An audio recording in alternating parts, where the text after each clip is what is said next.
En la justicia provincial no todo anda a la misma velocidad. Hay causas que corren más rápido y otras que son más lentas. Hay unas que van por autopista y otras por las colectoras. Por supuesto que hay razones. Las razones son que no hay instrumentos, que no se puede investigar, que falta gente. Pero comparemos dos causas. Una, la causa de Neufeld. ¿Se acuerda la causa esa? Ese empleado judicial que era casi como Usain Bolt, ¿no? Corría con una velocidad increíble como para entregar las notificaciones y a su vez ser personal trainer y trabajar en un gimnasio y después terminó siendo noticia. El 19 de julio terminó siendo noticia. Y la otra causa, la del Instituto de la Vivienda. En la causa del Instituto de la Vivienda, todos dicen que no pasa nada. Y todos dicen que algo pasa. Esa contradicción, la verdad que no tiene mucho sentido. ¿Y en qué se parecen? ¿En qué se parecen estas dos causas? Tienen cosas en común.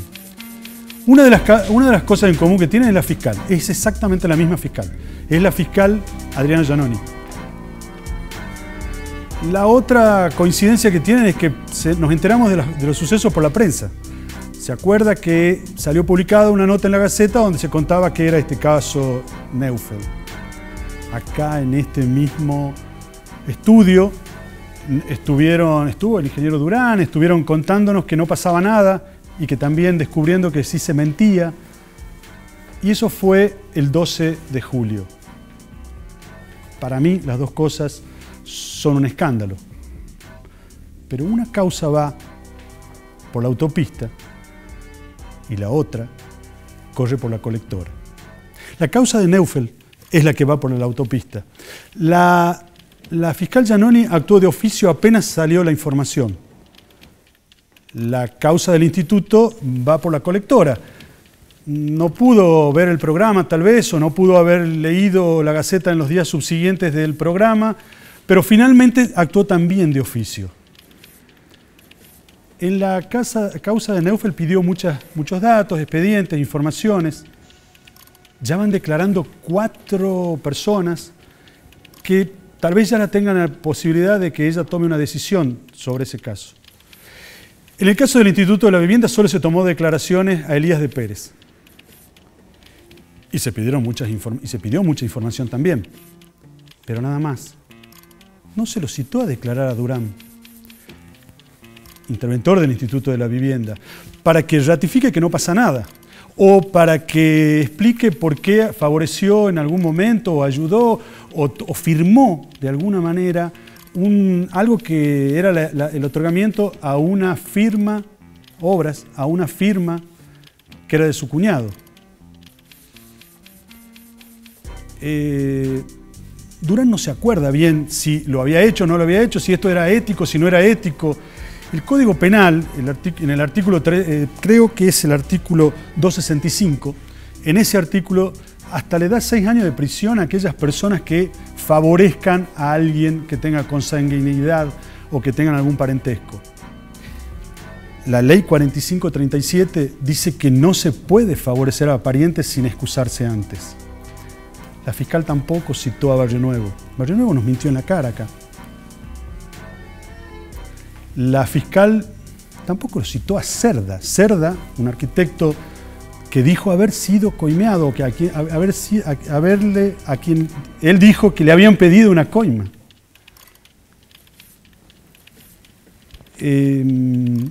Seguimos concluyendo que en este escándalo hay quienes van por la autopista y otros por la colectora. La fiscal Giannoni dijo que esto es muy difícil, que esta causa es complicada. La fiscal Giannoni dijo además que en medio de esas complicaciones estaba haciendo un trabajo para establecer la calidad de justicia y conseguir un sello de calidad en las normas de ISO 9000. La diferencia de velocidad no creo que le ayude a conseguir esos niveles de calidad. Pero en el Poder Ejecutivo también miran para otro lado. El propio gobernador Mansur sigue mirando para otro lado de lo que pasa en el Instituto de la Vivienda. Y tal vez tenga razón, tal vez en el Instituto de la Vivienda no pase nada. Bueno, avísenos, gobernador, porque estamos perdiendo el tiempo acá. Si el gobernador mira para otro lado si la justicia tiene problemas de aceleración, los ciudadanos, los periodistas, nos genera desesperanza, nos generan ciertas frustraciones. Son dos causas distintas.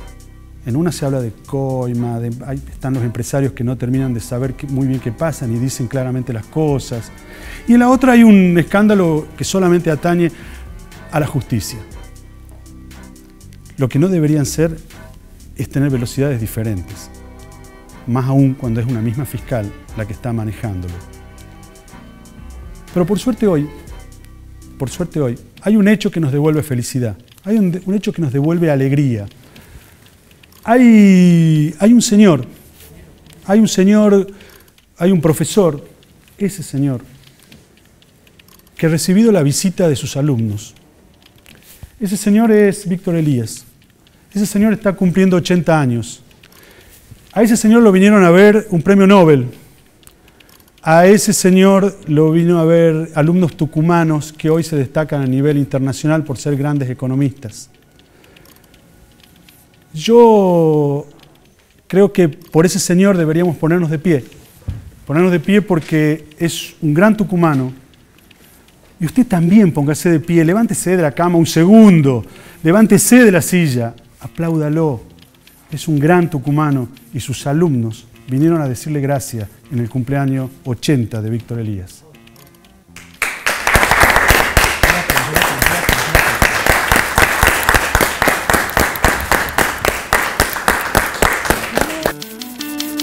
Auspician este programa Banco Santiago del Estero, un mundo de servicios para usted. EDET, distribuimos energía, generamos confianza. Gobierno de Tucumán. Municipalidad de San Miguel de Tucumán. Casinos Play. San Miguel, experto global en cítricos.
...22:10, buenas noches, estamos en Panorama Tucumano, estamos en vivo. ¿Cómo estás, Carolina? Buenas noches. ¿Cómo estás, Federico? Buenas noches a todos ustedes y los recibimos aquí en la pantalla de Canal 10 como cada miércoles a esta hora y también estamos saliendo en vivo en la página online de La Gaceta, recibiéndolos con un programa que vamos a tener muchísimos temas en esta noche. Vamos a tratar las PASO. Exactamente, ya quedan desde mañana 4 días para esta instancia intermedia antes de las elecciones generales del mes de octubre y bueno. Con periodistas de La Gaceta y con expertos, politólogos, que vamos a tratar de reflexionar qué pasó durante la campaña y capaz que algunos se anima a decir qué pasará, pero por lo menos saber qué pasó. Y vamos a además estar contestando las preguntas de la gente que se ha comunicado con el diario, que tiene muchas dudas y que justamente esta oportunidad nos viene muy bien a todos como para poder llegar a esa instancia el próximo domingo informados respecto de lo que son las PASO, pero hay más temas. Tal cual, pero hay un tema que es violencia obstétrica. Contá vos qué es, por favor, no me pidas que yo cuente eso. Es una situación que se da a menudo, justamente, no solamente en hospitales públicos, sino también en instituciones privadas,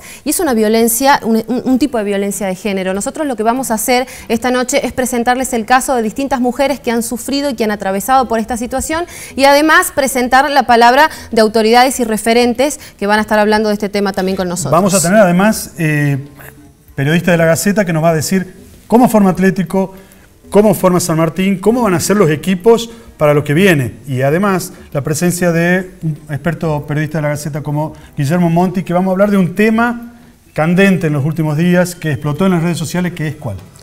Justamente la situación del gimnasio. Así es, ha habido mucha gente, muchos comentarios en el diario a raíz de esta decisión que se ha tomado finalmente y tiene que ver con que va a ser mixto. Ya justamente están abiertas las inscripciones para que se puedan sumar ahora a esta institución las mujeres. Así que vamos a estar hablando de estos dos temas. Y por supuesto, del Instituto de la Vivienda, Francisco Chico tiene noticias.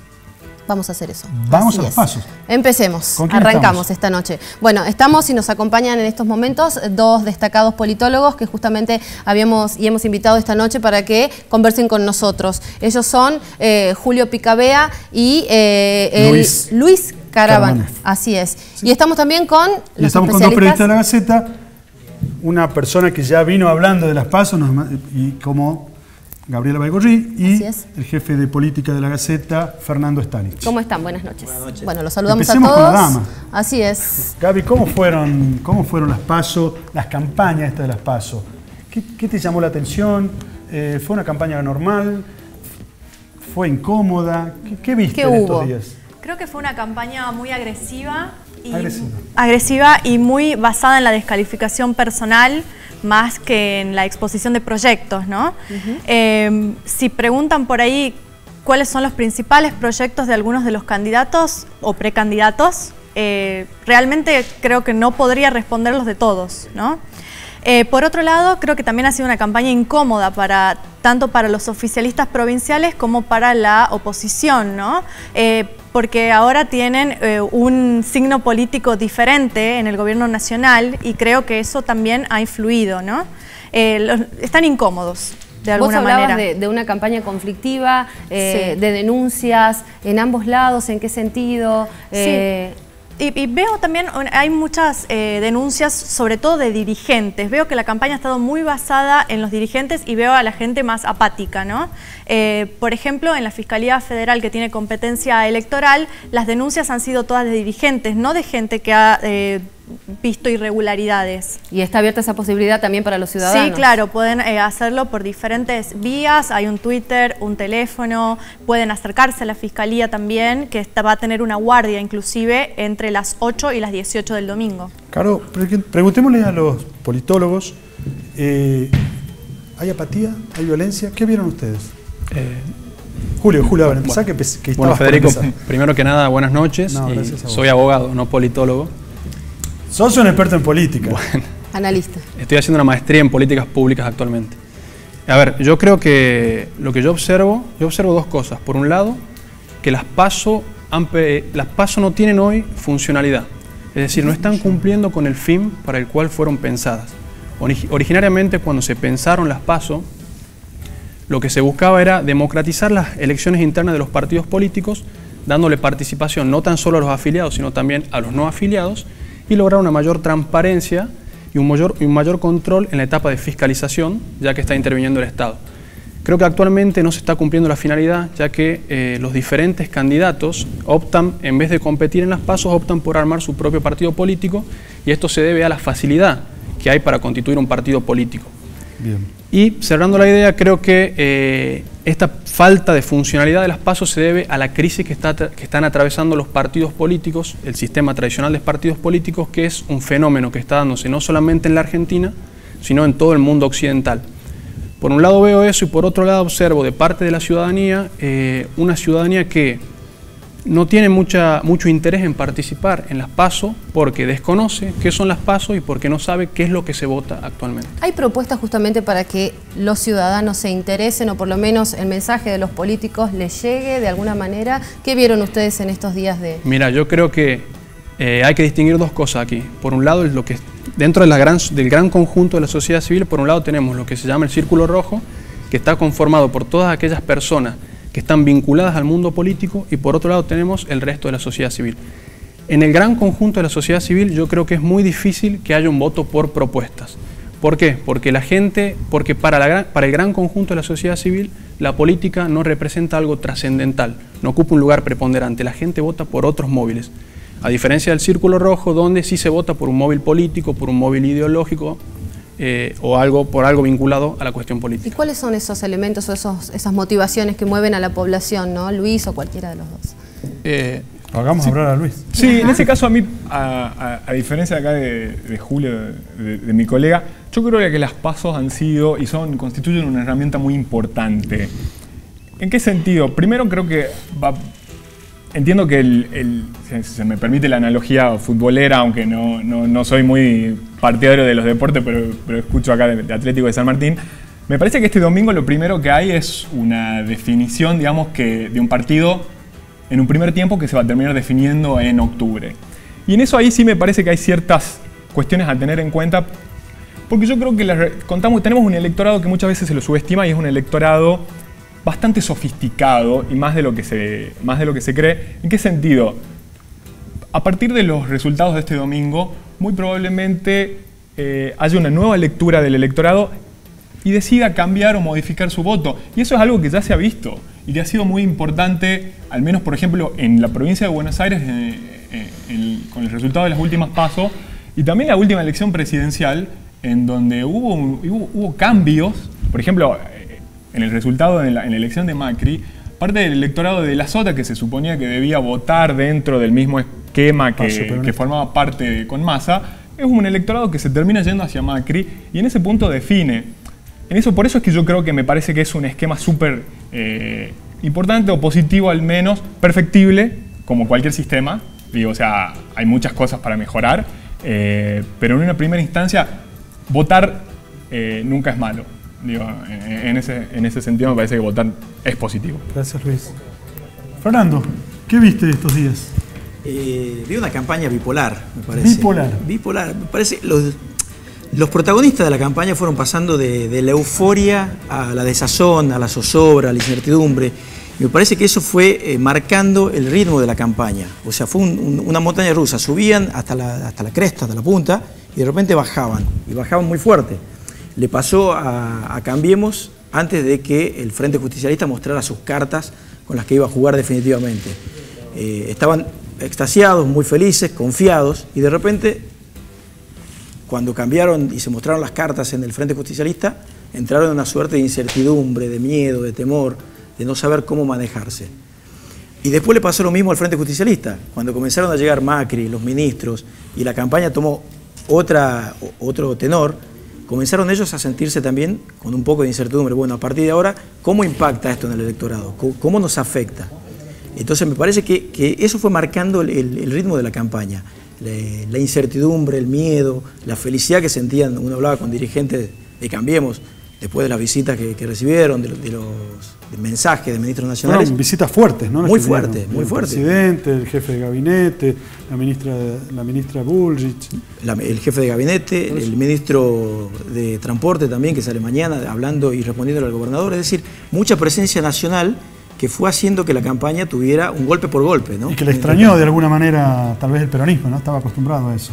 Claro, es que me parece que también es muy bueno lo que decía Gaby. Por primera vez, o después de mucho tiempo, se da una situación en la que tanto el oficialismo tiene un oficialismo nacional con el cual se enfrenta. Entonces los dos compiten con las mismas herramientas. Uno inauguraba una obra, el otro anunciaba otra. Entonces, y denunciaban el proselitismo. Se denunciaban mutuamente por el proselitismo, por violar la veda electoral, por hacer clientelismo. Digo, fue bastante particular la campaña. Gracias, Fernando. Veamos qué preguntas está haciendo. Yo me voy a cruzar para este lado para no estar tan cerca de la pantalla.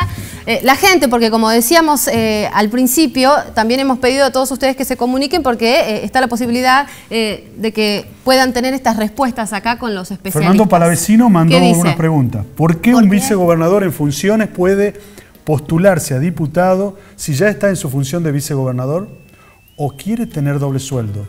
Que no alcanza... ¿Qué no alcanza con su función actual? Se pregunta. ¿Qué no? Perfecto. ¿Quién le contesta? ¿Gaby? Sí, bueno, en realidad no se pueden tener dos funciones públicas de ese tipo, pero él como ciudadano puede presentarse a ese cargo, ¿no? De todas maneras, él está en de licencia, aunque no es algo obligatorio que tome licencia, puede postularse, pero si es que resulta electo Osvaldo Jaldo, estamos hablando, no podría tener los dos cargos, ¿no? Debería dejar el de vicegobernador en teoría. Bueno, seguimos con otra pregunta. Mauricio Argañarás, también otro lector del diario, dice: yo no quiero votar a ninguno de los postulados, me parece una gran farsa y una burla al pueblo. La política en este país no sirve.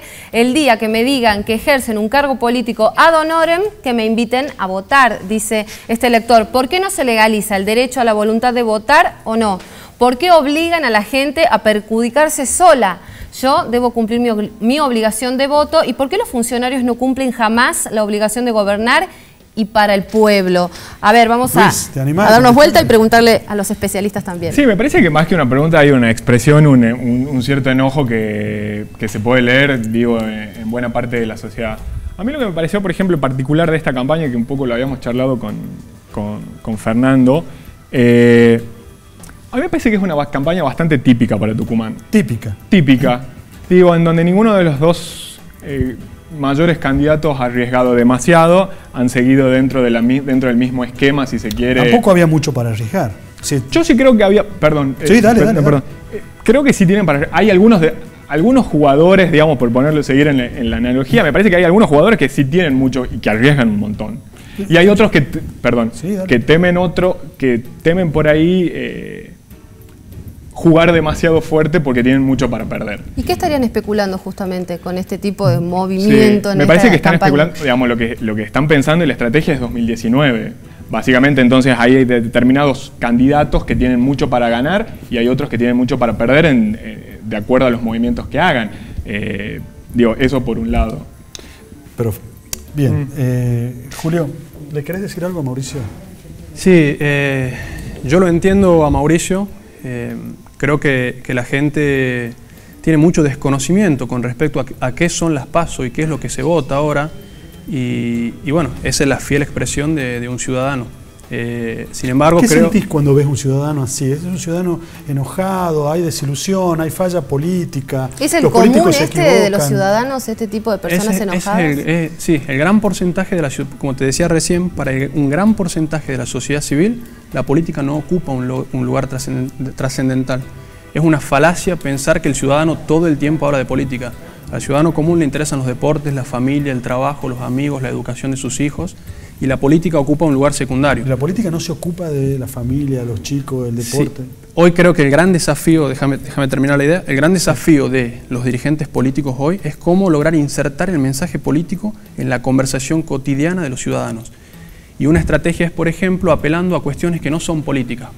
Te doy un ejemplo: subir una foto jugando un partido de fútbol, capaz que logra captar la atención del ciudadano, y vos de esa forma logras insertar el mensaje en la conversación cotidiana. Fernando, lo escuchaste a Julio. Sí. ¿Vos lo veis a los políticos enganchados en eso? No. ¿Pueden? ¿Se enganchan? No, les cuesta muchísimo. Les cuesta muchísimo descontracturarse, mostrarse en otra faceta que no sea en la que les resulta cómodo a ellos, que es la de dirigente y en el lenguaje dirigencial. Les cuesta muchísimo llegarle al común de la gente. Me quedo con eso de Mauricio. Vamos. Por ahí la pregunta puede ser, ¿por qué los ciudadanos que no quieren involucrarse en la vida activa de un partido político están obligados a ir a votar el domingo? Digo, las PASO son obligatorias, desde luego. Digo, ¿por qué, si la mayoría de los partidos no van o no presentan una oferta amplia de candidatos, sí están obligados los ciudadanos a ir a inmiscuirse en esa lista y a votar por uno u otro candidato en este momento? ¿Tenemos a alguien más? Tenemos a alguien más y es Jess Suárez. Es patético perder el tiempo votando a políticos con causas o a aquellos que los apoyan. ¿Puedo quedarme a dormir? Pregunta. ¿Qué pasa con esta gente que no tiene ganas, Gaby, por ejemplo, el domingo y que está analizando esa opción? Ya lo habíamos hablado en otro programa, ¿no? Sí, bueno, de poder puede, pero nos ha costado tanto conseguir el voto y la democracia que la verdad que quizás debería pensarlo mejor, o por ahí podés expresar tu malestar desde otra manera más que no yendo a votar, ¿no? Hay sanciones de todas formas, ¿no? Claro, las únicas personas que pueden no ir a votar son aquellas que están exceptuadas por la ley, que tienen una enfermedad, que no pueden movilizarse hasta la escuela donde tienen que votar, que están a más de 500 kilómetros y siempre y cuando lo puedan justificar frente a las autoridades electorales, ¿no? Los que no van a pasar, tienen 60 días para justificar la no emisión del voto. Y si no, van a pasar a formar parte del registro de infractores al deber de votar, que lo mencionábamos en otro programa también, y que tienen multas que van desde 50 pesos o 100 pesos, de acuerdo a si no va a cuál de las dos elecciones no vaya, ¿no? A las de octubre o la de agosto. Perfecto. Habíamos hablado también de algo importante. ¿Cuántos son los tucumanos que están habilitados justamente en estas elecciones para votar? Ya están, obviamente, los lugares de votación, cada uno puede ingresar para saber a dónde. Sí, pueden ingresar a padrón.gov.ar o en lagaceta.com. También está la posibilidad para que son 1.200.000 votantes, los del padrón tucumano, un poco más, sí, me quedé corta. Y ahí pueden consultarlo, van a votar en más de 500 escuelas. Veamos una pregunta más. Vamos a ver una pregunta más, perdón que me crucé. Bayano Tucu, que si lo llega a leer alguien de lagaceta.com nos reta porque ya no deberían estar figurando este tipo de comentarios o de estas personas. Pero bueno, ¿qué dice? Dice, ¿qué seguridad tenemos como pueblo de que estas elecciones serán transparentes? Y pido que la respuesta no sea, estamos trabajando para que sean transparentes o tomaremos cartas en el asunto. Porque esas dos respuestas ya están gastadas y nadie se las cree. Bueno, están preguntando por una cuestión esencial, ¿no? Con la transparencia de las elecciones. Yo te pongo un ejemplo. Mira, la ONG Transparencia Electoral hizo una encuesta hace 2 semanas en provincia de Buenos Aires donde se le preguntó a la gente si en algún momento de su vida, durante la participación en algún acto electoral, había sufrido o había visto alguna situación de fraude. Solo un 16% contestó que había visto una situación fraudulenta. Yo no creo que vaya a haber fraude o alguna situación así de sospecha. Sí creo que nuestro régimen electoral tiene algunas prácticas políticas poco saludables que con el tiempo se pueden ir mejorando. Por ejemplo, si pasamos a el voto electrónico, que está funcionando muy bien en la provincia de Salta y en la ciudad de Buenos Aires, por ejemplo. Gaby, sí. Te pregunto, dicen que no va a haber movilizaciones, que va a ser que no vamos a ver no va a haber bolsones, muchos autos en movimiento, ¿será así? Eso es lo que prometen al menos y vamos a ver si se da ese paisaje extraño para los tucumanos el día de elecciones sin todos los remises, los taxis alquilados o la posibilidad de ver algún bolsón por ahí, ¿no? Va a ser bastante extraño para nosotros también que cubrimos las elecciones y que estamos acostumbrados a ese tipo de prácticas, ¿no? ¿Por qué se da eso? ¿Por qué será esto que vamos a tener un paisaje extraño? A mí me parece que acá encuentro en la cuestión del clientelismo el aspecto más importante, o al menos más interesante de estas elecciones. Es un tema del cual todo Tucumán, o buena parte de los que formamos parte o estamos en la discusión hablamos. Las acusaciones de quienes hacen clientelismo han pasado por todos, digamos, por un lado, digamos, del oficialismo y de la oposición. En principio lo que se puede ver es que, digamos, si entendemos el clientelismo como el intercambio de bienes buscando el voto, obtener el voto, primero, es algo que siempre recae sobre los sectores populares. Correcto. Pero ¿qué pasa con los intercambios también de bienes y servicios que no se dan con clase? Que no están en el bolsón. Que no están en el bolsón o que no están, digamos, o sea, que son con sectores con clase media, que son con los empresarios, digo, ¿eso cómo se llama? Y otra cosa, además suponer que primero por un simple intercambio ya hay un convencimiento en el voto. Se confirma un voto, digamos. Hay otra cosa que me parece que es más, que es todavía mucho más interesante y es, todos hablamos de clientelismo en ese sentido, pero a mí me parece que el problema es mayor aún, no por el intercambio en sí, sino porque efectivamente todavía hay gente que necesita un bolsón con comida y de eso nadie está discutiendo. Todos se están acusando, digo, a ver, aquel hace clientelismo, este hace clientelismo, todos hacen clientelismo. Yo creo que todos en ese sentido lo hacen de acuerdo a la medida de sus posibilidades y el Estado siempre brinda mayores oportunidades para hacer un intercambio de ese tipo. Pero me parece que la discusión no es esa, es por qué todavía hay gente que necesita efectivamente un bolsón con comida. Y ahí me parece que la discusión y la discusión sobre todo de la reforma en Tucumán es mucho más amplia. Porque si no caemos por ahí muchas veces en ese discurso antipolítico y una reforma de este sentido es mucho más amplia porque abarca a otros sectores. No es solamente la dirigencia política. Es una discusión que requiere de qué pasa con los empresarios. Con el círculo rojo. ¿Qué pasa con el círculo rojo, efectivamente, como dijo Julio? ¿Qué pasa con los medios? ¿Qué pasa con nosotros desde las universidades? Digo, ahí tenemos que ver, no es solamente la dirigencia política. Me parece que la discusión es mucho más compleja y muy rica, y me parece que ahí hace falta, y sí, sobre todo el tema de la reforma política es bastante interesante, pero sobre todo pensando en la reforma política de Tucumán con los tiempos de Tucumán. ¿Cómo son los tiempos de Tucumán? Los tiempos de Tucumán son distintos a que venga una imposición desde otro lugar a decirnos tenés que reformar y tenés que reformar en este sentido. Pero es una pulseada que está haciendo la nación con la provincia. Sí, y ahí me parece que buena parte de eso depende también de Tucumán y de decir, bueno, esto es lo que queremos reformar, esto es lo que buscamos con una reforma. Y sobre todo empezar a pensarnos nosotros como tucumanos, porque si nosotros no nos pensamos, alguien nos está pensando. Y por lo general nos piensan desde Buenos Aires. Entonces ahí me parece que la reforma... ¿Cómo nos pensamos? ¿Cómo llegamos a eso? Yo creo que es hora de que nos empecemos a pensar. Este tipo de discusión, por ejemplo, en un medio público de trascendencia, digo, es un paso. Nos falta diálogo, nos falta discusión. Sí, nos falta participación, digo, o sea, las pasos son una herramienta para empezar a discutir. Por eso no digo, para quedarse dormido. Es que yo lo entiendo, digamos, ahí tal vez hay un enojo y una reticencia que es bastante comprensible. Digo, es muy comprensible. Digo, en ese sector, pero lo que nos hace falta es más política, no caer en el discurso antipolítico de que esto no sirve. No, al contrario, necesitamos discutir, necesitamos pensar, porque si nosotros no nos pensamos, nos piensan desde afuera. Digo, y ahí se caen las reformas. Fernando, parece que hemos puesto el foco en el peronismo, hemos puesto el foco fuerte en Cambiemos, pero también hay otras propuestas electorales que parece que van a jugar el segundo tiempo principalmente, siguiendo la metáfora futbolera, ¿no? ¿O no? Sí, o que quizás están tratando de conseguir los jugadores para entrar a la cancha, digamos, y jugar el partido final.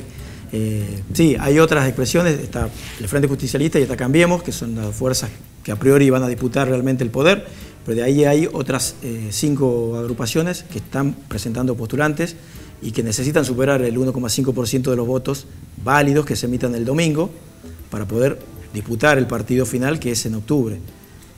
Si estas agrupaciones no llegan a sacar entre 12.000 y 15.000 votos, que es lo que se estima según la participación que haya del electorado, porque ese es otro miedo que tienen los dirigentes, a que la gente no vaya a votar el domingo, a que esa apatía, esos mensajes que veíamos, se traduzcan en poca participación de la gente.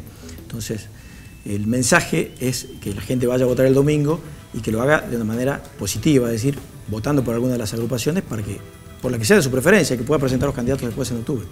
Cerremos, vamos cerrando con Julio. ¿Qué te preocupa del domingo? ¿Qué sería bueno que no pase o qué sería bueno que pase? Digamos, es decir, ¿qué mensaje dejaríamos en esto? Sí, mira, yo te digo dos cosas. En primer lugar, yo veo que estamos viviendo un nuevo paradigma de la política, que comenzó con la revolución de las comunicaciones, donde se profundizó la crisis de representatividad, donde los partidos políticos, en mi opinión, están atravesando una crisis de carácter existencial y donde veo un cierto hartazgo de la sociedad civil para con la política tradicional. Ojo que esta no es la realidad que a mí me gustaría, sino que es la realidad objetiva que yo observo. ¿Qué ves? En términos electorales, creo que el domingo acá en la provincia de Tucumán se va a mantener una tendencia muy similar al año 2015, una brecha similar de votos. 100.000 votos. Aproximadamente. Y a nivel nacional creo que Cambiemos va a ser una elección razonable y que va a estar muy discutida la provincia de Buenos Aires y la provincia de Córdoba. Esa es mi visión. Gaby.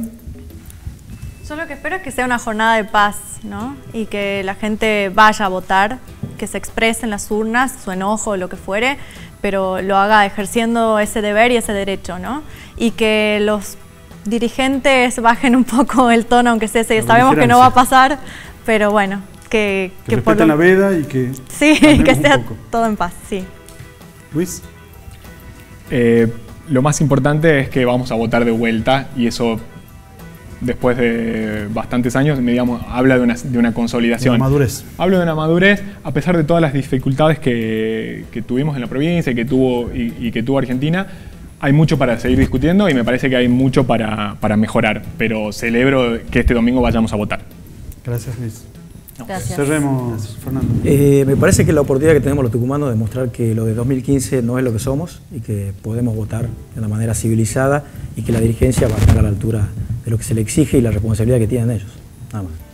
Bien, muchas gracias. Bueno, gracias a todos por haber participado de esta conversación, de esta charla. Vamos a hacer una pausa en Panorama Tucumano, pero quédense con nosotros porque de regreso, aquí en la pantalla de Canal 10, vamos a estar hablando de violencia obstétrica. Ya venimos.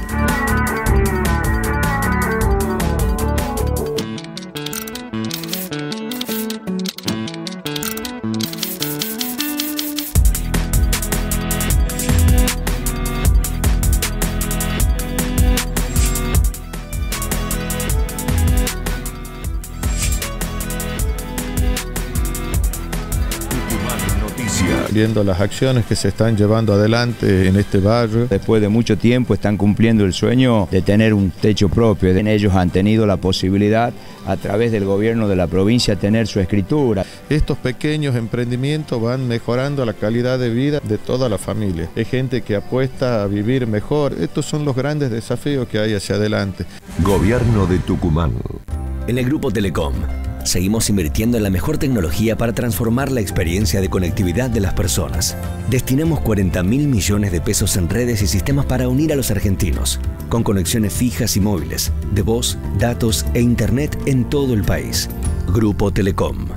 Caja Popular de Ahorros presenta un nuevo seminario intensivo de imagen y ceremonial institucional y empresario, con taller especial de símbolos patrios. Te esperamos el 25 y 26 de agosto en Córdoba 417, Salón Pacará Center. Inscribite hasta el 24 de agosto en la Oficina de Relaciones Institucionales, 25 de mayo 149. Entrada solidaria, un pack de útiles escolares por un valor de 200 pesos. Cupos limitados. Caja Popular de Ahorros, la caja de los tucumanos.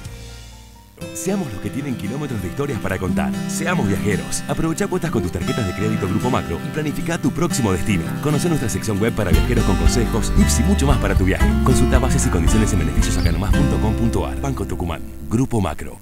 La Honorable Legislatura de Tucumán firmó un acta acuerdo con la Universidad Nacional de Tucumán para dictar el segundo curso de capacitación a profesionales de manera completamente gratuita. Se abordará derecho de familia y sucesiones, derecho administrativo, derecho laboral, derecho civil y comercial y derechos humanos.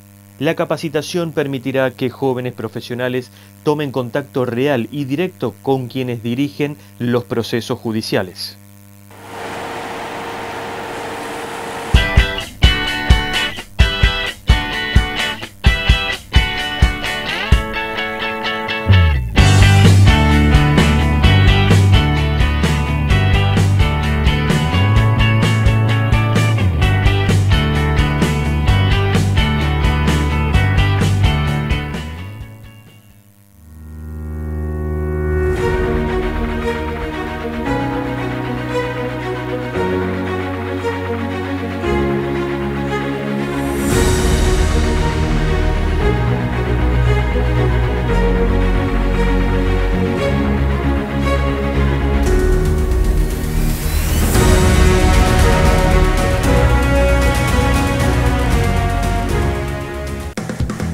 La Gaceta del próximo jueves traerá gratis una imperdible lámina escolar Historia del General San Martín, en homenaje al Libertador de América.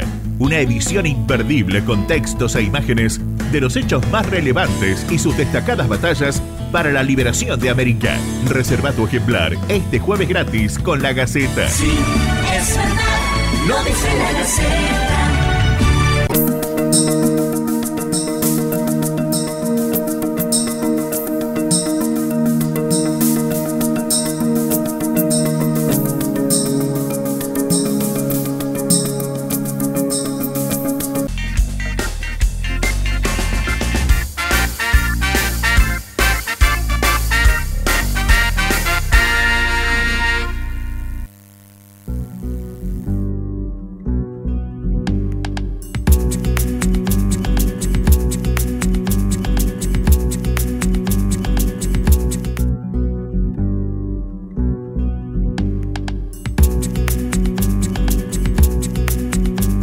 Quiero ver la hora.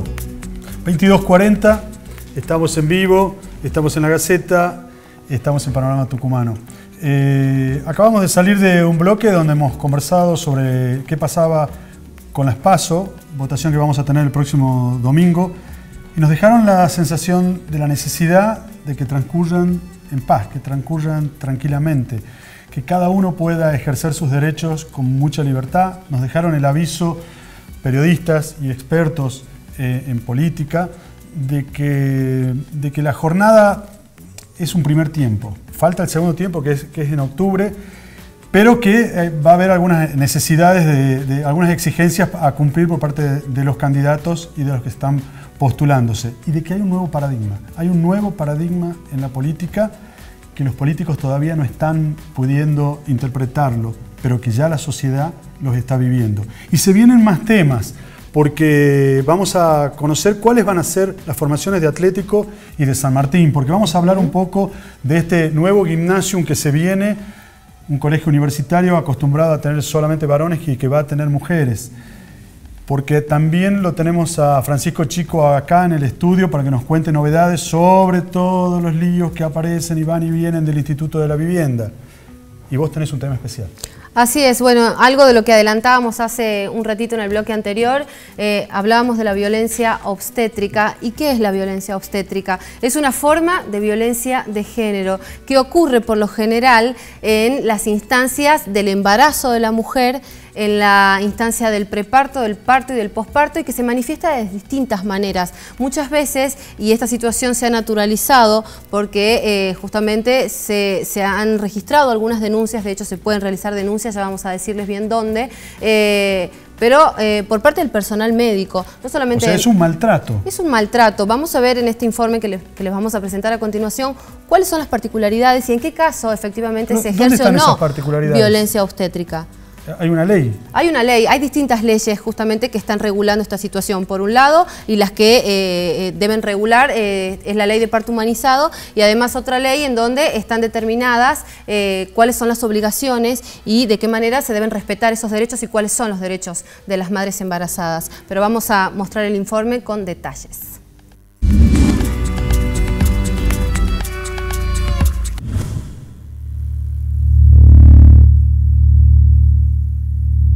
Decirle, bueno, ahora no te aguanta este dolor, pero bien que te ha gustado cómo hacerlo, y para qué tenés, y por qué no te hagas la loca y no te hagas la fruncida, que es realmente de una violencia psicológica y verbal que debería ser insoportable.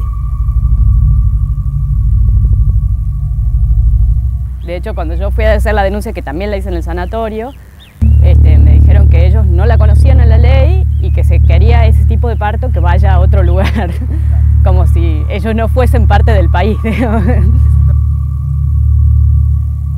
Y la verdad que si vos me preguntas hoy en día si yo quiero tener otro hijo, y la verdad que no. No por lo que significa un hijo en sí, un bebé, que es lo más hermoso del mundo, sino porque realmente tengo miedo de lo que me vaya a suceder a mí, de lo que digamos, el sistema de salud pueda hacerme. La violencia obstétrica es una forma de violencia de género que se ejerce contra mujeres embarazadas en las salas de hospitales públicos y privados. En Tucumán no existe un relevamiento que indique cuántas mujeres padecieron esta problemática. Sin embargo, miembros del sistema de salud reconocen que la violencia obstétrica representa una herida que todavía no ha podido sanarse.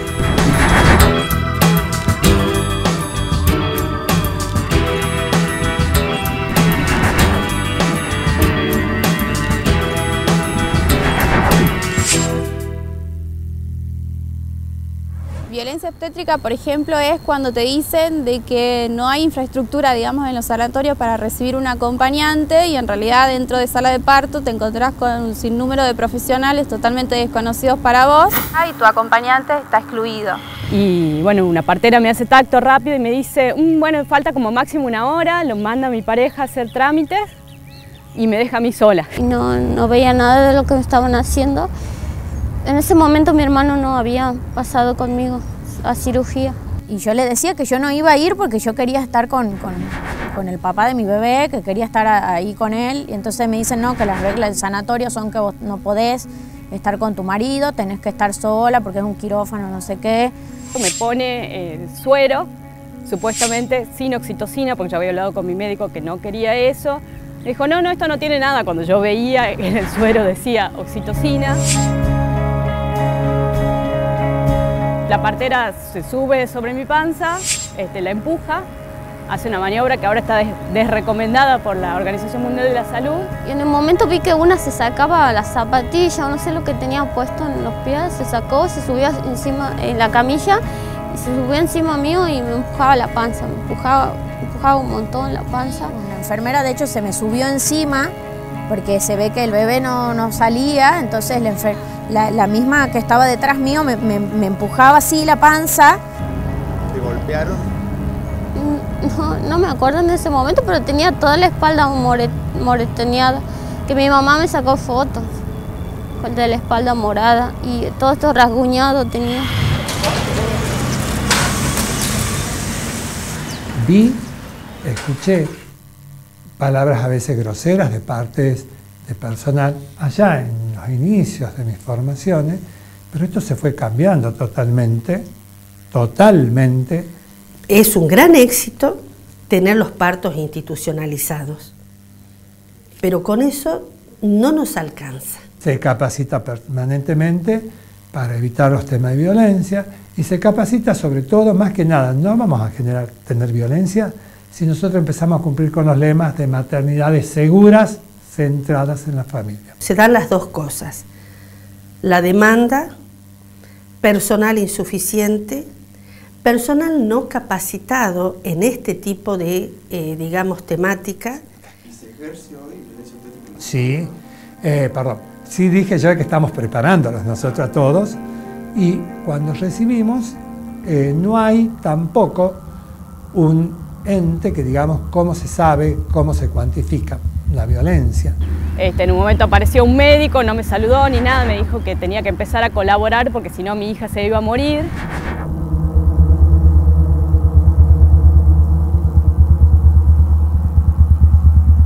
Me acuerdo que había un doctor o no sé qué a la par mía con un celular y yo a él lo miré y le pregunté, ¿mi bebé está bien? Y él miró a las parteras, pero no dijo nada. Fue una discusión, era una pelea, así yo sentía como si fuese un impedimento para que él desarrollase su trabajo en lugar de ser parte realmente de esto que es un proceso fisiológico, digamos, natural. Yo le volví a preguntar, ¿mi bebé está bien? Y ninguno me contestaba.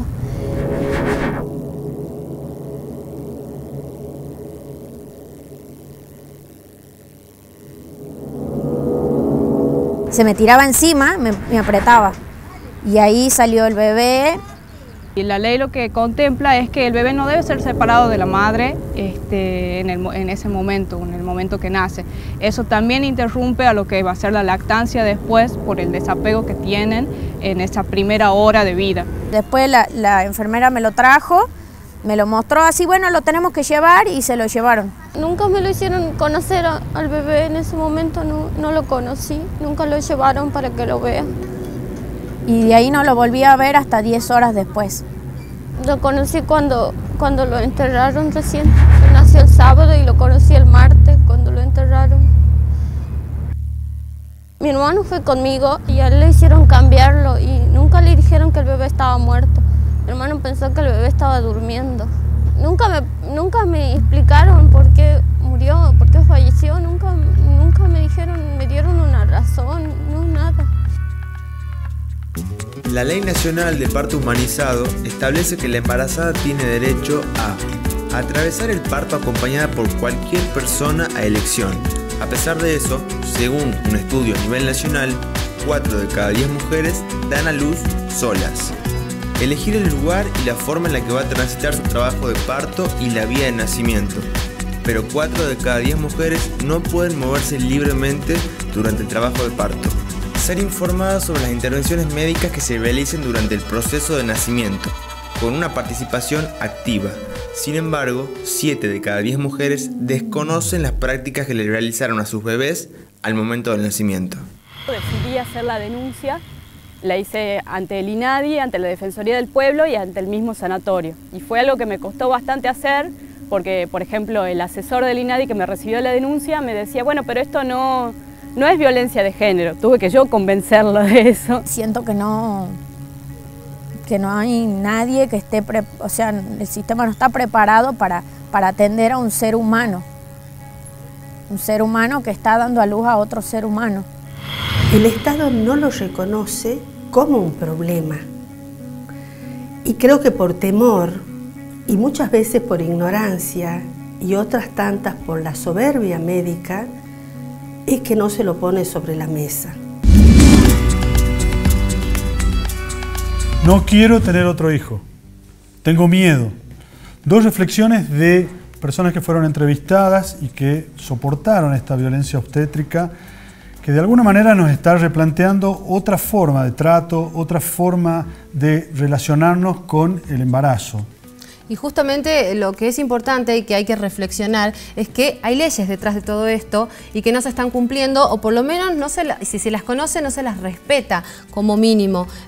Ahí veíamos recién cuáles son los derechos en este informe que tienen las embarazadas en cada una de las etapas, no solamente en el embarazo, en el preparto, el posparto, y que no se cumplen. Estas chicas eran el reflejo de estas situaciones, por citar alguno de los testimonios, ¿no? Hay datos muy concretos que son los que ha relevado el observatorio, justamente, el Observatorio de Violencia Obstétrica, y que ha aportado datos concretos con respecto dice, por a ejemplo, esto. que 5 de cada 10 mujeres recibieron diminutivos. No son solamente diminutivos, son malos tratos. Son personas que están en un momento difícil, en un instante donde es fundamental, trascendental en la vida, donde uno no espera, bueno, vos no esperás, recibir un maltrato. Se espera otra actitud de parte de quienes están a punto de ayudar a una nueva vida, ¿no? Y donde por lo general todas las mujeres necesitan recibir la información precisa a cada una de las preguntas que se realizan en cada una de estas etapas, ¿no? Y la importancia de estar acompañada en ese momento también es algo que destacan todas estas mujeres en los testimonios y que está previsto en la ley. Y sin embargo, 4 de cada 10 mujeres, según este relevamiento, estuvieron acompañadas efectivamente en el momento del parto. Y también la mitad, 5 de cada 10, no se sintieron contenidas, algo fundamental en el momento del parto. Así es, esperemos que se revise esta situación porque hay que ir a buscar la mejora de este tema. Vamos a una pausa y antes de ir a la pausa les contamos que el Instituto de la Vivienda es el tema que vamos a tratar en el siguiente bloque. Así es, vamos y ya volvemos.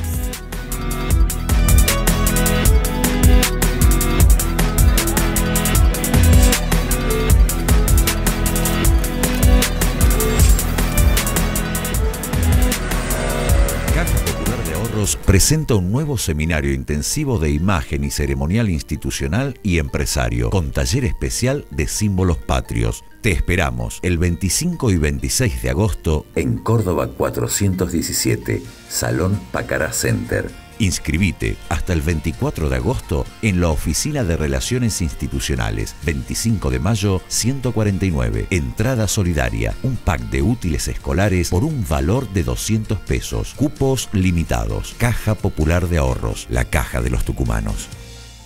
Seamos los que tienen kilómetros de historias para contar. Seamos viajeros. Aprovecha cuotas con tus tarjetas de crédito Grupo Macro y planifica tu próximo destino. Conoce nuestra sección web para viajeros con consejos, tips y mucho más para tu viaje. Consulta bases y condiciones en beneficiosacanomas.com.ar. Banco Tucumán. Grupo Macro. La Honorable Legislatura de Tucumán entregó una colaboración económica a la Catedral de la Arquidiócesis de Tucumán, Nuestra Señora de la Encarnación, con el objetivo de que se realicen obras de refacción y ampliación en el edificio. La catedral tiene más de 150 años y es una de las imágenes típicas de la provincia, por lo que este aporte es significativo para la revaloración del monumento histórico. Tucumán Noticia. Viendo las acciones que se están llevando adelante en este barrio. Después de mucho tiempo están cumpliendo el sueño de tener un techo propio. Ellos han tenido la posibilidad, a través del gobierno de la provincia, tener su escritura. Estos pequeños emprendimientos van mejorando la calidad de vida de toda la familia. Es gente que apuesta a vivir mejor. Estos son los grandes desafíos que hay hacia adelante. Gobierno de Tucumán. Todos los martes, La Gaceta presenta una colección imperdible para los más chiquitos de la casa. Cars 3 para colorear y jugar. 4 divertidas entregas con stickers, láminas para pintar, stencils, marcadores, acuarelas, cuadernillo, sello y tintero. Reserva todos los martes opcional con La Gaceta. Cars 3 para colorear y jugar. Sí, es verdad, lo dice La Gaceta. Te asocias, vas a comprar y a donde quiera que vas, donde quiera que vas. Club La Gaceta es el club con el que siempre vas a ganar. Club La Gaceta, el único club en el que sus socios siempre ganan. Asociate. Esta semana, Números de Oro La Gaceta. Tiene un pozo acumulado de 540.000 pesos. Sí, escuchaste bien, 540.000 pesos. Además, podés ganar otros 540.000 pesos si la tarjeta ganadora contiene el sello con la leyenda Usuario Tarjeta Sol. Acordate, reserva La Gaceta de este viernes. Trae una nueva tarjeta de Números de Oro con un pozo acumulado de 540.000 pesos. Sí, es verdad, lo dice La Gaceta.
Tercer bloque, 22:58, estamos en vivo, estamos en Panorama Tucumano.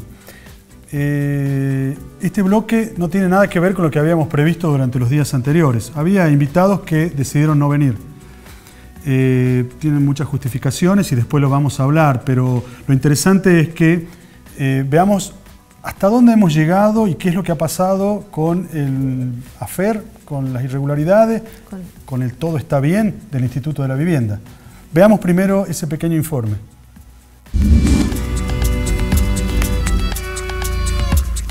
El Instituto Provincial de Vivienda y Desarrollo Urbano se encuentra intervenido por el Poder Ejecutivo Provincial desde hace más de 25 años. Hace semanas se analizan presuntas irregularidades en el IPB, que está a cargo del interventor Gustavo Durán. En la repartición hay 2 coordinadores. Uno de ellos es Lucas Barrio Nuevo, coordinador de programas federales. Otro es Miguel Jiménez Augier, coordinador de políticas habitacionales. Según denuncias, Barrio Nuevo estaría vinculado a Marán Constructora SRL. Aunque negó conocer a Sebastián y Martín Nieva, los dueños de Marán, se comprobó que son sus sobrinos políticos. Actualmente, Barrio Nuevo está suspendido mientras se lo investiga por su relación con los dueños de Marán. Esta empresa recibió contrataciones directas del IPB por casi 50 millones de pesos y fue denunciada ante organismos nacionales por la posible comisión de delitos tributarios. Según el arquitecto Javier Cerda, Barrio Nuevo le pidió un departamento a cambio de agilizar el trámite de adjudicación de una obra. Según la senadora Silvia Elías de Pérez, Durán habría diseñado una estructura paralela en la repartición para adjudicar obras y viviendas de manera irregular. La parlamentaria sostuvo que Barrio Nuevo se encarga de las obras y Jiménez Augier de las casas. Luego de que Barrio Nuevo fuera suspendido por su vínculo con empresarios de la construcción, Durán admitió que la empresa de su cuñado, Raúl Beverina, está trabajando en al menos una obra del Instituto de la Vivienda. Legisladores del peronismo del Bicentenario presentaron un proyecto para modificar la Ley de Obras Públicas. Según la iniciativa, no se podría contratar a parientes de funcionarios, algo que hoy está permitido. Según Elías de Pérez, Jiménez Augier estaría involucrado en la venta de adjudicaciones de viviendas que llevarían a cabo empleados de la repartición. legisladores de la UCR Cambiemos presentaron 2 proyectos de ley para modificar el proceso de adjudicación de casas en el instituto. Según sus autores, ambos proyectos quieren evitar la discrecionalidad. Elías de Pérez también cuestionó su situación patrimonial y sostuvo que, según los procesos civiles en los que está involucrado, tendría una caja de seguridad con cerca de $500.000. El caso Viviendas está siendo investigado por la Justicia Provincial. La fiscal Adriana Giannoni, quien está a cargo de la causa que incluye la mayoría de los elementos, anticipó que la investigación llevará tiempo y que será compleja debido a la cantidad de elementos que se deben analizar.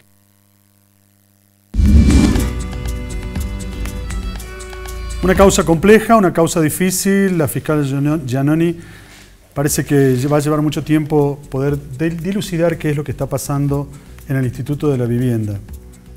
Ahora estamos con alguien que ha seguido este tema desde el primer momento y que ha hecho una gran investigación para ir encontrando algunos hilos sueltos y que nos ha permitido determinar o saber que había irregularidades y que algo estaba pasando en el Instituto de la Vivienda, y es Francisco Chico. ¿Qué tal? ¿Cómo estás? Buenas noches. Buenas noches, ¿cómo están? Y más o menos estamos, porque vos nos habías prometido una cosa y parece que te estás contagiando con la causa, ¿no? Porque no están las personas que iban a venir o que iban a estar acá. ¿Qué pasó? No, lo que pasó fue que los representantes de cada una de las 3 cámaras de constructores rechazaron la invitación para venir al programa aquí esta noche.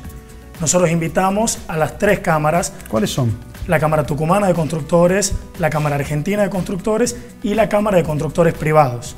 Dame nombres. ¿Quiénes son cada una de esas cámaras? ¿Quiénes están? Bueno, Emilio Grania es el presidente de la Cámara Tucumana de Constructores. Correcto. Mario Najas es el presidente de la Cámara Argentina, Delegación Tucumán. Y finalmente Guillermo Sobrino es el representante, el titular de la Cámara Privada de Constructores. ¿Ninguno de los 3 pudo venir?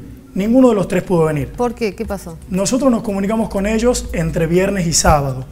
Ellos se reunieron los 3 el lunes a la noche. Luego de haberse reunido los 3, el martes a la mañana nos comunicaron que iban a rechazar nuestra invitación. Lo hicieron en base a 3 argumentos e insistieron en que más adelante, en otro momento, sí estarían dispuestos a venir. Todos piden tiempo en este proceso, en estas irregularidades. Los 3 argumentos que ellos usaron para fundamentar su ausencia aquí esta noche fueron básicamente, por un lado, que el señor Najas de la Cámara Argentina iba a estar muy ajustado con los tiempos porque tenía un viaje a Buenos Aires. Él estaría llegando acá a Tucumán muy sobre la hora para participar del programa. Perdona que te pregunte, pero ¿eso es cierto? Eso es cierto. Cuando nosotros hablamos con él, él tenía planificado volver el jueves a Tucumán, modificó los pasajes para poder estar aquí esta noche. Sin embargo, después terminaron decidiendo de común acuerdo las 3 cámaras que no participarían, por lo cual el horario de llegada quedó fuera de la jugada. Correcto. Otro de los argumentos era que se les había avisado con muy poco tiempo, que sería mejor poder planificar una entrevista o un debate o una mesa de diálogo con mayor anticipación y con más detalles. 5 días. Efectivamente, entre 5 días es poco tiempo para poder prepararse para venir a que lo entrevistemos. Hago una aclaración. Con el señor Sobrino nos comunicamos recién el lunes. Sin embargo, tanto con Grania como con Najas, nos comunicamos el día viernes. Correcto. Cuando hablamos con Sobrino el lunes, él ya estaba al tanto de esta iniciativa. Ya le habían avisado. Exacto. Bueno, tiempo, algo que justamente no hay, ¿no? En esta causa. El último de los argumentos es muy relevante y tiene que ver con el clima electoral que se está viviendo. Los 3 representantes fueron insistentes con este tema. Muy relevante, me decís. Porque hicieron mucho énfasis en esto.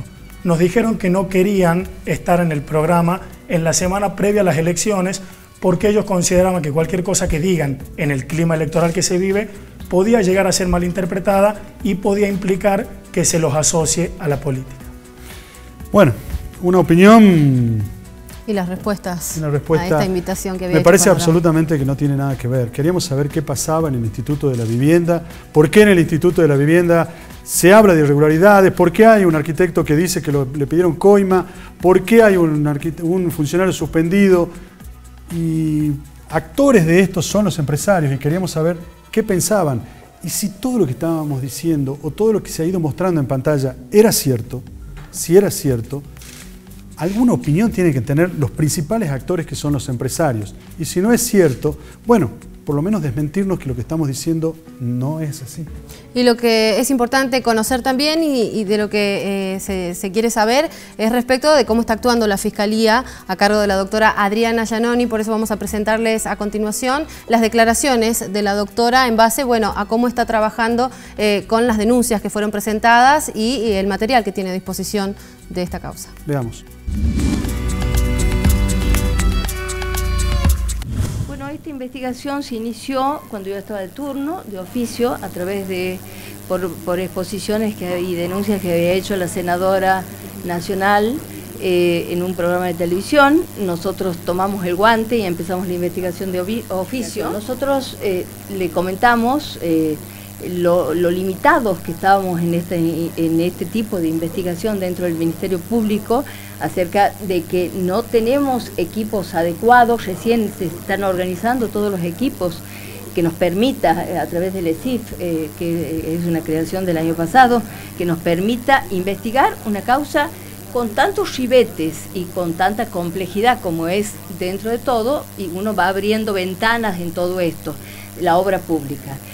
Lo que no hay que perder de vista es que todo lo que sea la obra pública parte de un control de legalidad, porque la obra pública, ya sea por contratación directa o por licitación, tiene todos los pasos de legalidad aparente. ¿Por qué? Porque tiene controles del Tribunal de Cuentas. Partimos de ese marco de legalidad. Ahora tendremos que analizar si este marco de legalidad está cumplido o no está cumplido. Empezamos con la investigación con los integrantes de la empresa Maram y toda la gente denunciada por la senadora y ratificada en esta fiscalía. Sí. Y después iremos ampliando a medida que vamos encontrando cosas para investigar.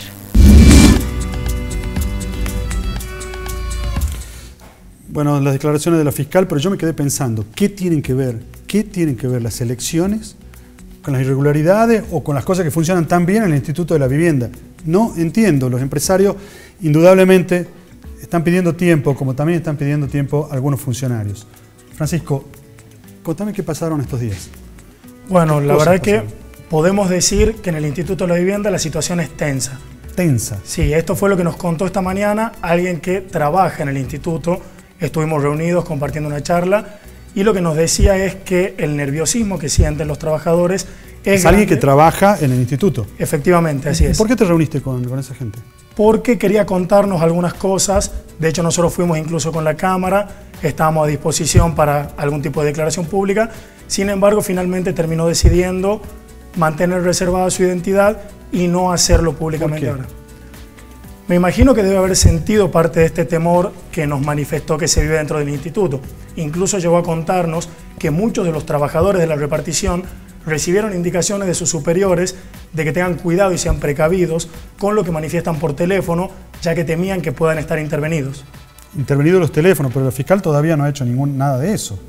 Esto es lo que están diciendo algunos de los superiores del instituto a sus trabajadores. Mucho temor. Mucho temor y bueno, vamos a ver cómo sigue esta situación. ¿Te contaron algo más de lo que estaba pasando en el instituto? La verdad que no. Al momento de la charla prefirió mantener reservados algunos detalles, prefirió no profundizar en otros temas. Claramente tenía mucho para decir. Sin lugar a dudas, esta persona tiene mucho para contar y maneja mucha información, pero por el momento prefirió postergarlo un poco más. Francisco, muchas gracias. Ustedes. Gracias. Y seguimos. Vamos a la pausa, pero antes les contamos que esta decisión del gimnasio de ser mixto vamos a analizarla y debatirla con periodistas de La Gaceta, con Guillermo Monti concretamente, y posteriormente también saber cómo será la formación de Atlético y de San Martín para los campeonatos que vienen. Vamos a la pausa. Ya venimos.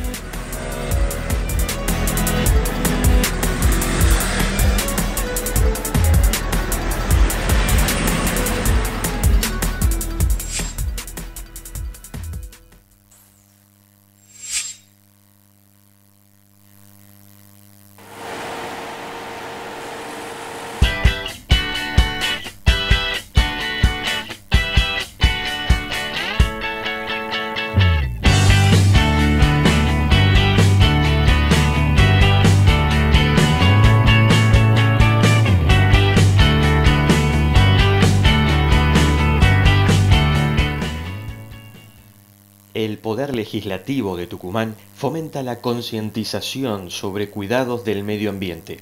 A través de la Expo Ambiental se buscó promover acciones positivas que promuevan la educación ambiental y difundir actividades para preservar un ambiente sano y equilibrado que permita un Tucumán sustentable. Seamos los que tienen kilómetros de historias para contar. Seamos viajeros. Aprovecha cuotas con tus tarjetas de crédito Grupo Macro y planifica tu próximo destino. Conoce nuestra sección web para viajeros con consejos, tips y mucho más para tu viaje. Consulta bases y condiciones en beneficiosacanomas.com.ar. Banco Tucumán. Grupo Macro. Me di cuenta que me había contagiado charlando con mi mujer.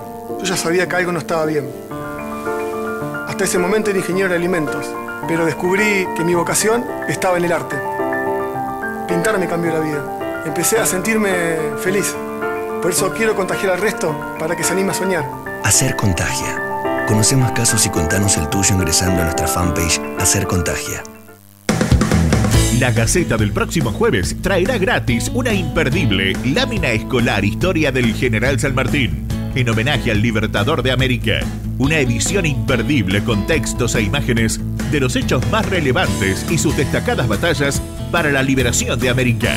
Reserva tu ejemplar este jueves gratis con La Gaceta. Sí, es verdad, lo dice La Gaceta.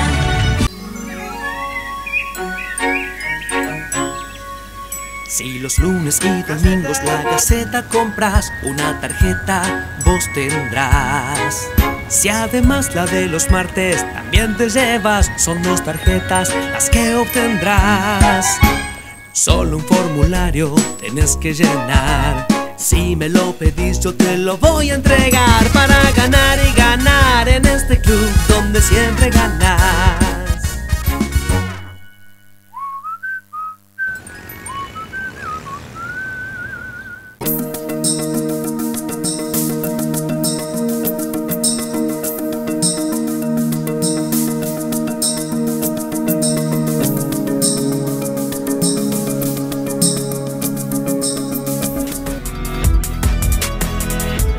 Bueno, nuevo bloque cuarto aquí en Panorama Tucumano, en esta noche de miércoles, aquí por la pantalla de Canal 10. Y vamos a seguir informándolos y ahora con una buena noticia, y vamos a hablar de un hecho histórico justamente para lo que es el diario La Gaceta, y estamos hablando del panel de justamente de este entretenimiento tan importante que es un clásico, los números de oro, y por eso me acompaña en estos momentos y en esta noche Patricia Ribone. Ella es la jefa de marketing del área de La Gaceta justamente. Patricia, buenas noches, ¿cómo estás? Bienvenida aquí al estudio. Caro. Buenas noches. Decíamos recién, un hecho histórico porque es un monto 540.000 pesos, así es, ¿no? Así es, la primera vez que el pozo llega a este monto, así que con mucha ilusión, expectativa para lo que va a ser el viernes y la próxima semana para nuestros lectores. ¿Por qué es tan importante justamente esto y cuál es el rol que tienen en este entretenimiento los anunciantes, esta posibilidad también para los lectores que apuestan siempre y cada viernes al entretenimiento que ofrece La Gaceta? Bueno, es una apuesta de La Gaceta para sus lectores, para acompañarlos y para que este entretenimiento que lleva más de 20 años esté o siga estando en la mesa de cada familia y sea una tradición, y por supuesto eso es posible con los anunciantes, quienes nos acompañan y nos ayudan con este entretenimiento. Vos decías 20 años, muchísimo, ¿no? Así es. Y primera vez que hay un pozo con esta cifra. Así es, 20 años, primera vez que tenemos un pozo de 540.000 pesos que pueden ser duplicados si la tarjeta ganadora tiene la leyenda usuario tarjeta Sol, así que podríamos estar con un premio de más de 1 millón de pesos para un lector de La Gaceta. Bueno, seguramente los lectores de La Gaceta están habituados y participan del entretenimiento, pero recordar de todas maneras que pueden comprar, ¿no?, el diario el viernes y cómo hacer para participar y para duplicar de nuevo, ¿no? Así es. Bueno, los lectores que compran el diario todos los viernes participan todas las semanas por los números de oro, y bueno, es un hecho histórico que queremos acompañar, digamos, con esta noticia y esperar que se sumen los lectores. Bueno, Patricia, te agradecemos un montón y los invitamos a todos a que justamente compren el diario el viernes. Van a estar participando por este pozo, por este monto de 540.000 pesos y la posibilidad de duplicar, claro. Vamos ahora a darle el pase a Federico, que está ya con los periodistas del diario.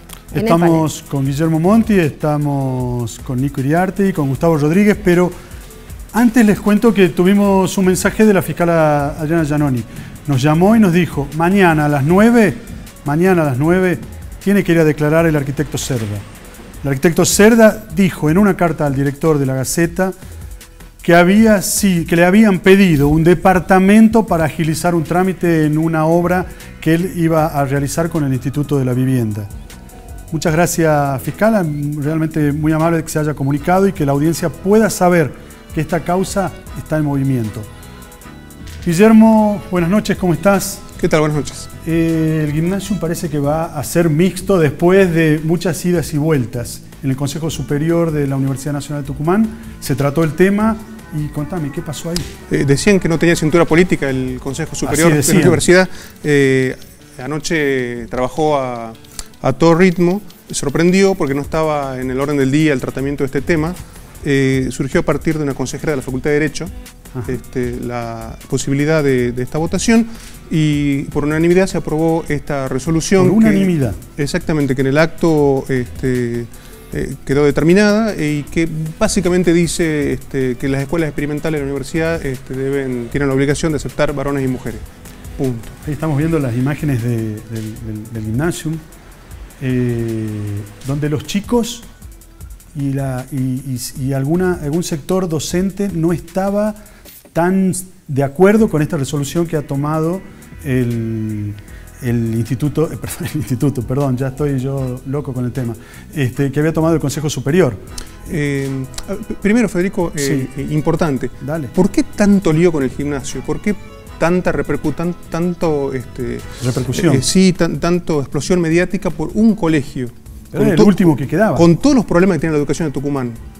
Porque acá están en juego otras cosas que van más allá, porque estamos hablando de cuestiones de derechos, porque estamos hablando de lo que hace la educación pública, y de ahí que se entienda por qué tanto tratamiento para lo que pasa en un colegio, habiendo tantos y con tantos problemas, ¿no? Porque es una de las tantas señalamientos que nos hacen los lectores. ¿Por qué tanto al gimnasio? Por esto. El debate atrasó, ¿cuánto? 30 años, 40. Sabemos todos que dentro del gimnasio se viene hablando de este tema desde hace mucho. ¿Me estás hablando de tiempo o también me estás hablando de...? Estamos hablando de la época. Calidad de debate. Por un lado estamos hablando de la época. Parece inconcebible, pero ocurre que a esta altura del partido, siglo XXI. Exactamente, que estemos discutiendo la coeducación. ¿Sí? ¿Qué es la coeducación? Que vayan varones y mujeres juntos. Bien. O sea, estamos en una sociedad diversa y que está avanzando a toda velocidad y estamos anclados con debates que ya deben estar superados.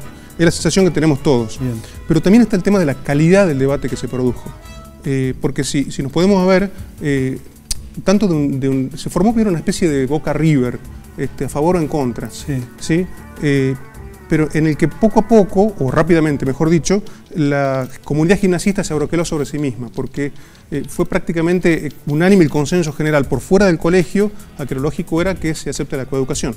Bien, ¿Hubo un mal manejo del tema? Definitivamente sí. De las autoridades del colegio, definitivamente sí. La exposición a la que se permitió que tuvieran esos chicos, los alumnos, realmente fue inconcebible. Los mismos padres reaccionaron días después y le pidieron a los directivos, por favor, preserven un poco a los chicos, que no queden expuestos de esa manera. ¿Por qué? Porque afloraron discursos de chicos de 13 o 14 años que no están en condiciones de discutir una política educativa. También de otro episodio bastante complicado de hace, no sé, 2 meses. Ese es un tema como para que cerremos, me parece, esta cuestión. Pero lo que quería puntualizar era esto, ¿no? Ese mal manejo que se produjo. Es inevitable que hoy todo trascienda a través de las redes sociales, y en este caso explotó por las redes sociales. Pero no hubo una contención, no hubo una forma inteligente de que esto pudiera manejarse internamente. Y terminamos discutiendo si las chicas no podían ir al colegio porque no iban a aguantar 12 días de campamento. No le corresponde, definitivamente, estamos de acuerdo en eso. Y también, pero de toda la comunidad gimnasista, lo hablamos hoy al mediodía, vos en tu calidad de egresado del gimnasio, decías... Yo no puedo hablar acá. Decías, tengo egresados que eran compañeros míos que están opinando de la escuela anclados en la década del 70 o del 80, y estamos en el 2017. Del 80, aquí yo no me hagas tan viejo. Bueno, son cuestiones que me parece que vale la pena revisar. Y me preguntaba sobre el año del colegio. Sí. A ver, el gimnasio es muy prestigioso, es muy importante en la educación de Tucumán. Las escuelas experimentales de la universidad tienen un valor agregado por la calidad de la educación que brindan. Por ser colegios pilotos también. Exactamente, por toda una serie de razones. Y lo lógico es que podamos avanzar en el debate y tocar nuevos temas. Lo importante es señalar que el gimnasio, la sensación que tenemos todos, es que se debe a un debate interno muy fuerte. Porque ahora va a sufrir un cambio cultural importantísimo. A partir del lunes ya están posibilitados de inscribirse las mujeres que quieran hacer el cursillo y después rendir el examen. La dirección del colegio ya está comunicada en forma oficial a través de su vicedirector, en una entrevista que tuvo con el diario. Pero bueno, internamente va a tener que adecuarse culturalmente a ese cambio. Pero además, sí, pasaron cosas muy graves este año en el gimnasio. En el gimnasio murió un alumno. Tal cual. Y la sensación que tuvimos después de todo ese episodio fue de una victimización muy fuerte del colegio. Y seguramente internamente estas cosas se charlaron, se debatieron, pero este cambio, esta posibilidad de subirse a la coeducación, de por fin, era la última escuela experimental de la Argentina que tenía solamente varones. Creo que son 63 en total, si no me equivoco. Todo esto creo que puede ayudar definitivamente a que un colegio de excelencia, como siempre fue el gimnasio y como lo es el gimnasio, se adecue a los nuevos tiempos. Muchas gracias, Guillo. Nico, ¿cómo forma Atlético? ¿Cómo forma San Martín? ¿Cómo serán estos nuevos equipos que van a afrontar desafíos donde el descenso siempre va a ser un fantasma que va a incomodarlos, ¿no? Por supuesto. Buenas noches, Federico. Buenas noches. Hay diferencias entre ambas especulaciones. La de Atlético tiene un anclaje en la realidad porque ya viene jugando e incluso seguramente va a ser el que vemos ahora en pantalla. El que va a jugar mañana ante la reserva de Boca y el que jugó ante Arsenal. Arsenal, claro. Tenemos a Cristian Luchetti en el arco que cumplió a 39 en junio. Y podemos decir honestamente muchísimas cosas. Activo. Exactamente en el arco, una de las razones por la cual Atlético está pasando el momento que está atravesando, ¿no? Por la derecha Nicolás Romat, que volvió de un año en Huracán. La verdad estuvo poco tiempo, se fue muy bien de Atlético, con ganas de cambiar de aire, de estar más cerca de su casa, pero terminó volviendo. Y ahora quizás también vuelva Leonel Di Plácido, así que podrían estar peleando el puesto nuevamente. La dupla de centrales... ¿Hay alguien que se llama Valdés también que anduvo bien? ¿Tiene que ver con ese puesto o no? No, o sea, David Valdés más tiene que ver con el centro del campo, pero lo han utilizado como lateral derecho. Bien. No creo que si vuelve Di Plácido él pelee el puesto o esté en la discusión. La dupla de centrales va a ser nueva. Jonathan Cabral, que viene de Olimpo, estuvo en Racing, salvó la categoría con Olimpo. Y Franco Sbutoni, otra persona que vuelve, estuvo en Japón jugando y regresó justamente para jugar con Atlético. Nahuel Zárate, un chico joven, estuvo en Unión la temporada pasada, pero fue conocido por un periodo medio extraño en Boca, en el cual fue el segundo ciclo de Carlos Bianchi, un chico muy criticado, incluso hasta fue un chivo expiatorio de ciertos problemas que tenía Boca en su momento, porque su representante es el hijo de Carlos Bianchi. ¿El mediocampo? Vamos al mediocampo. El mediocampo es lo más cercano a la temporada pasada. Tenemos a Guillermo Acosta por derecha, también puede jugar por el centro, pero así lo utilizó Ricardo Zielinski en el amistoso contra Arsenal. Gonzalo Freitas, es un uruguayo que viene de Bellavista, jugó también en Liverpool de Uruguay y es uno de los 5 que va a tapar la salida de Neri Leyes. Claro. Esto es importante que los hinchas se preocupaban por ese sector de la cancha. Rodrigo Aliendro y David Barbona podemos juntarlos como dos de los creativos más importantes que va a tener el equipo. Y arriba, Luis Rodríguez, 112 goles, a 7 del récord. Pulga. Exactamente, a 7 del récord histórico de... ¿Quién es Núñez? Y bueno, Gervasio Núñez también puede jugar más retrasado, pero te diría, el refuerzo que más convenció en Atlético. Jugó en Rosario Central mucho tiempo, viene de Sarmiento de Junín, perdió la categoría, pero es de los jugadores que más influyó en la serie contra Oriente Petrolero, con su jugada, un jugador bastante lírico y puede ayudar muchísimo al equipo. No estamos viendo un 9 de área porque Atlético todavía no se hizo de un 9 en el mercado, pero seguramente lo conseguirá. ¿Vamos a San Martín? Vamos a San Martín. Rápido. Tenemos a Cristian Correa, esta es una apuesta, viene del Deportivo Español, toda la carrera básicamente hecha en Primera B Metropolitana, lo que es tercera categoría del fútbol argentino. Ivo Chávez, un salteño de 24 años, viene de Talleres de Córdoba, estuvo 3 años ahí hizo principalmente su nombre. Podríamos decir otra apuesta dentro de un equipo que es un mix de apuestas. Viene del Talleres de Primera. De Talleres de Córdoba, exactamente. Atravesó todos los ascensos de Talleres, desde el Argentino A hasta Primera. Ismael Venegas, este es un jugador experimentado, no muy conocido en el fútbol argentino, pero que si bien jugó en Quilmes y Colón, es un paraguayo que tiene 30 años y bueno, mayormente jugó en el fútbol de su país, Libertad, y en Nacional de Uruguay. Francisco Oliver es un chico que, uno de los pocos que quedan de la temporada anterior, un chico santafesino, no convenció, pero en realidad Diego Caña está buscando otro central de experiencia. Por ahora titular. Exactamente. Diego Martínez. Diego Martínez es un lateral por izquierda, surgido de las inferiores de River y que viene de ser compañero de Andrea Pirlo, David Villa, y ser dirigido por Patrick Vieira. Esto es el New York City Football Club. O sea, es una importante mezcla la que tiene San Martín, bastante rica, podríamos decir. Walter Buse, otro salteño, el segundo salteño podríamos decir para San Martín, un jugador bastante experimentado, hizo su carrera, o su nombre en realidad, en Independiente, viene de jugar para Sarmiento de Junín. En el medio tenemos otro ex Boca que compartió equipo con Nahuel Zárate, ya hablamos de Atlético, Sebastián Prediger, también jugó en Colón. Juan Galeano, otros de los que queda de la temporada anterior, no son muchos. Matías García es otro, el encargado de darle fútbol al equipo. Sergio González, un rionegrino que juega por afuera, un joven, otra apuesta, viene de Lanús, hizo sus goles en Primera. Y por último, Claudio Bieler, que es yo creo que el refuerzo de la categoría por ahora.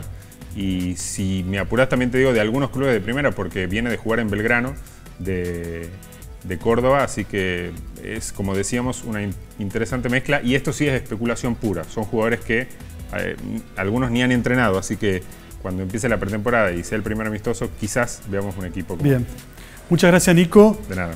Y pasamos de la educación, del gimnasio, pasamos del fútbol a la seguridad. Dos preguntas así rápido porque nos quedamos sin tiempo, Gustavo. Estamos con Gustavo Rodríguez, jefe de policiales de La Gaceta. Dijiste que se iba Hofer. ¿Se va Hofer? ¿No se va Hofer? ¿Qué pasa? No, finalmente no se va.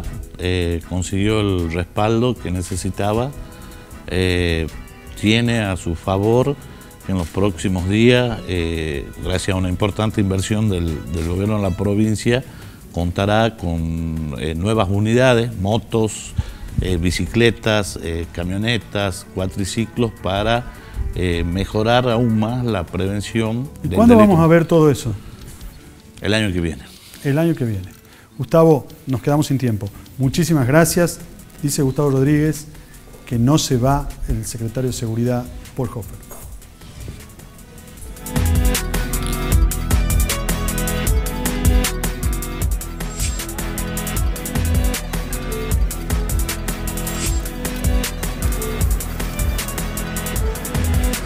La Honorable Legislatura de Tucumán aprobó la adhesión a la Ley Nacional número 27.350 sobre el uso medicinal de la planta de cannabis y sus derivados. Será autoridad de aplicación el Ministerio de Salud Pública de la provincia por intermedio del Sistema Provincial de Salud. Yo me contagié desde muy chiquito, arranqué en el circo y cambió mi vida. Yo vengo de un barrio humilde donde las cosas negativas se contagian muy rápido. Gracias al Circo del Sur aprendí que tengo dos opciones. O me rindo o lo intento y lo intento y lo intento hasta lograr un día mi meta. Estoy creciendo como persona y quiero contagiar y entusiasmar a los demás. Hacer Contagia. Conoce más casos y contanos el tuyo ingresando a nuestra fanpage Hacer Contagia. Todos los martes, La Gaceta presenta una colección imperdible para los más chiquitos de la casa. Cars 3 para colorear y jugar. 4 divertidas entregas con stickers, láminas para pintar, stencils, marcadores, acuarelas, cuadernillo, sello y tintero. Reserva todos los martes opcional con La Gaceta. Cars 3 para colorear y jugar. Sí, es verdad, lo dice La Gaceta. Esta semana, Números de Oro La Gaceta. Tiene un pozo acumulado de 540.000 pesos. Sí, escuchaste bien, 540.000 pesos. Además, podés ganar otros 540.000 pesos si la tarjeta ganadora contiene el sello con la leyenda Usuario Tarjeta Sol. Acordate, reserva la Gaceta de este viernes. Trae una nueva tarjeta de Números de Oro con un pozo acumulado de 540.000 pesos. Sí, es verdad, lo dice la Gaceta.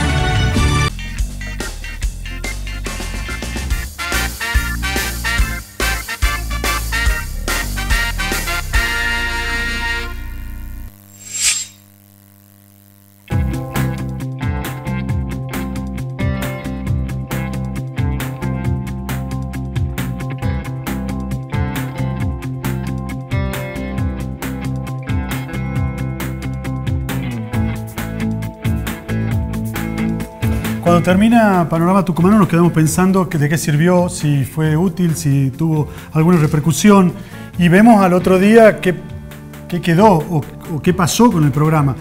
Hoy podemos saber qué pasó antes de que termine el programa, porque nos habló la fiscal Giannoni, porque nos dijo que mañana a las 9 de la mañana el arquitecto Cerda, el arquitecto que dijo que le pidieron un departamento para que agilizar los trámites de una obra que él tenía en el Instituto de la Vivienda, tiene que ir, presentarse ante la fiscal y decir qué pasó, cómo fue y qué ocurrió con ese pedido de coima.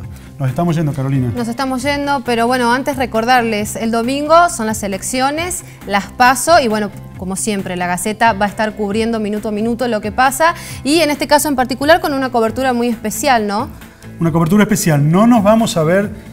Nos vamos a ver antes del próximo miércoles, nos vamos a ver el domingo, nos vamos a ver en la página de La Gaceta. Así es. En www.lagaceta.com.ar. Vamos a estar ofreciendo unos flashes informativos con lo que va ocurriendo en las PASOs en estas elecciones. Y sobre el final una reflexión Así es. de qué pasó. Con los resultados. Nos vamos. Le pedimos que se sienta orgulloso del voto que va a emitir el próximo domingo. Hasta el miércoles.